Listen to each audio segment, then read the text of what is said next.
Şahrımız hazır emin Manas şahrı olup kotoruldu.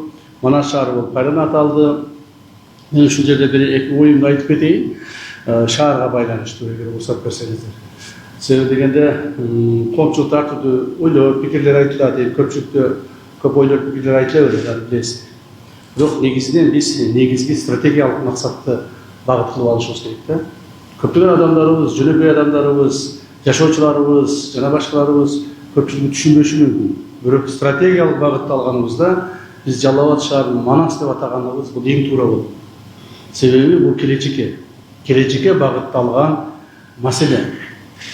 Туура мен деле ушу өмүр бою ушу Манас шаарында жашап, Манас шаарында, Жалал Абад шаарында жашап, Жалал Абад шаарында чоңоюп, Жалал Абад шаары биздин акылыбызга, эсибизге, денебизге, баары жагыбызга сиңип калган шаар, Жалал Абад. Мен деле Жалал Абадты жакшы көрөм, аталышын да жакшы көрөм, башчасын жакшы көрөм. Бирок ошол эле мезгилде, урматтуу тургандар, биз келечекке да ойлоп коюшубуз керек. Келечекти ойлошубуз керек.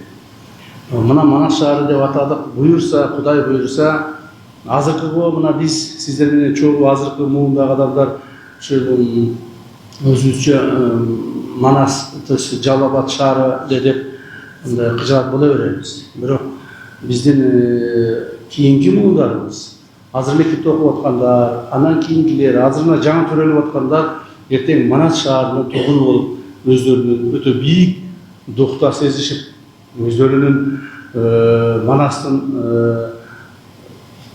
тукумдары экендигин билишип, өздөрүнүн бул тарыхтагы ордуну билишип, өсө турган чоңдай муун пайда болот. Мына ошого биз багыт алышыбыз керек. Ошого багыт алышыбыз керек. Ар ким ар түрдүү деп атай берет. Мана, то есть Жалал Абад шаарынын тарыхында Жалал Абад кайдан келип чыккан, эмне болуп чыккан, эч бир тарыхчылар так атап бере албады бизгечи. Бир да тарыхчы так атап бере албады. Бирөөсү айтат, тигил Ферганадан келип калган бир кишинин аты экен дейт. Бирөөсү айтат, бул баягы мусулман китептеринен алынган бир сөздөрдүн негизинде болгон дейт. Дагы бирөөсү айтат, кече бир жомокчу бир саясатчыбыз бар. Ал айтып атат, бир хан болгонбу, бир шах болгон экен, ошонун 5 баласы болгон экен. Бирөөсү Бегабад, бирөөсү Жалал Абад, бирөөсү Кемпирабад экен деп ал жомогун айтып отурат. То есть ошентип отуруп, муну тактаган эч ким жок. Тарих тактай албай койду. А Манас деген бул. Манас биздин ар бир кыргыздын канына сиңген, ар бир кыргыздын оюндагы, максатындагы, жүрөгүндөгү сөз. Мен Манастын тургунумун, мен Манастын тукумумун, мен Манас шаарынын жашоочусумун деген бул кандай деген чоң сыймык, туурабы? Сезгендер, билгендер, акылы барлар, тетиктүү акылы барлар жакшы түшүнүп атсаңыздар керек.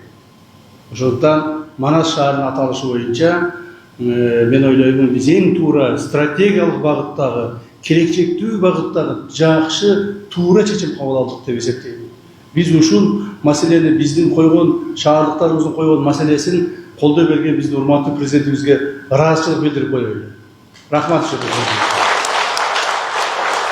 Урматтуу тургандар, эми мына Манас шаарыны мындан ары өркүндөтүү план проекттери боюнча мен дагы айтып кетейин.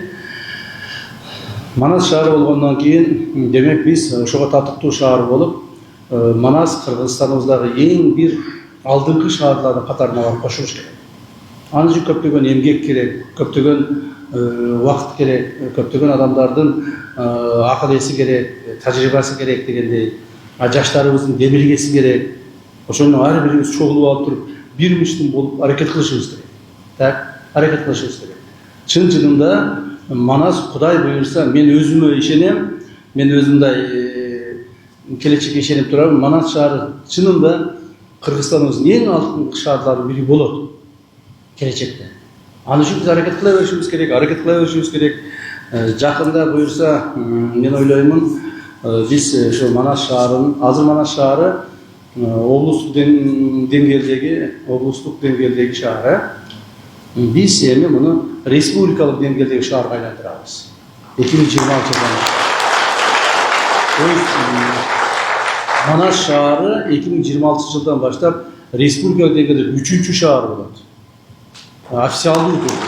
Бул Бишкек, Ош, анан Жалал Абад. Это все Манас болот. Так? Анан үчөө. Көрдүңөрбү, мен дагы деле Жалал Абад деп адашып кетип атам да, себеби Жалал Абад деген атты мен деле сүйчүмүн. Мен деле сүйөмүн. Бирок Кудай кааласа келечекте биздин Манас шаарыбыз андан да жакшы болот. Анан сырткары саясатчылар буга чейин айтып атышпады көпчүлүгү. Мен мына биринчи жолу айтып атамын. Ой, Манас шаары борбор болот экен, Манас шаары борбор болуп кетиши мүмкүн экен, тияк деп. Аны келечек көрсөтөт. Биз ошого татыктуу болсок, эмне үчүн болбойт? Болот, Кудай кааласа. Татыктуу болуш керек. Аны үчүн шаарыбызды даярдашыбыз керек, элибизди даярдашыбыз керек, журтубузду даярдашыбыз, психологиябызды даярдашыбыз керек. Борбор болуш оңой эмес. Жөн эле борбор деп атап коюш болбойт. Ага даярданышыбыз керек. Аны үчүн биздин мына өзүңүздөр көрүп атасыңар, мына азыр эле ушул имараттан чыга калып эле карасаңар, кандай деген чоң бизде стройкалар жүрүп атат. Канчалык көптөгөн финансылык каражаттар Жалал Абадка келип атат. Ошолордун баардыгы ушу Жалал Абад шаарын өздөштүрүп, башка шаар кылып, сонун шаар кылып, мындай современный типтеги шаар кылып өстүрүүгө багыт болуп атат. Бул мына акыркы 3-4 жылдардагы чоң эмгектердин бири болуп атат. Бул башталышы гана. Мындан ары дагы көбөйөт.